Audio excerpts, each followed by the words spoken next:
ಸಕಲೇಶಪುರ ತಾಲೂಕಿನ ಒಮ್ಮತ್ತೂರು ಗ್ರಾಮದಲ್ಲಿ ದಲಿತ ಕಾಲೋನಿಗೆ ರಸ್ತೆ ಭಾಗ್ಯ ಇನ್ನೂ ಮರೀಚಿಕೆ ಆಗಿದೆ.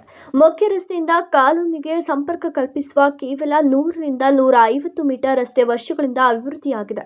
ಮಳೆಗಾಲದಲ್ಲಿ ಕೆಸರುಗದ್ದೆಯಲ್ಲಿ ಮಾರ್ಪಡುತ್ತಿದೆ.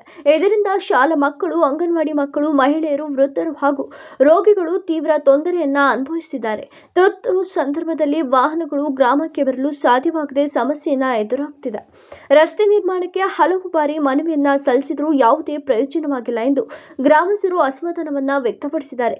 ಎಸ್ಸಿಪಿ, ಟಿಎಸ್ಪಿ ಹಾಗೂ ಶಾಸಕರು ಅನುದಾನವನ್ನ ಬಳಸಿ ಕೂಡಲೇ ರಸ್ತೆ ಹಾಗೂ ಚರಂಡಿಯನ್ನ ನಿರ್ಮಿಸಬೇಕು.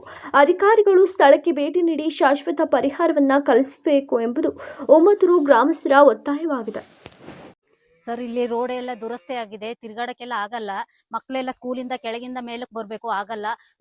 ವಯಸ್ಸಾದವರು ಇಲ್ಲಿ ಆಸ್ಪತ್ರೆಗೆ ಏನಾದ್ರು ಹೋಗ್ಬೇಕು ಅಂದ್ರು ವೆಹಿಕಲ್ ಕೆಳಕ್ಕೆ ಹೋಗಕ್ಕಾಗಲ್ಲ. ಅದಕ್ಕೋಸ್ಕರ ಈಗ ಮಳೆ ತುಂಬಾ ಇರೋದ್ರಿಂದ ಇಲ್ಲಿ ನೀರು ಹೋಗಿ ಗುಂಡಿ ಎಲ್ಲ ಆಗಿದೆ. ಅದಕ್ಕೋಸ್ಕರ ರೋಡ್ ಬೇಕು ಅಂತ ನಾವೆಲ್ಲ ಕೇಳ್ಕೊತಿದ್ವಿ ಸರ್.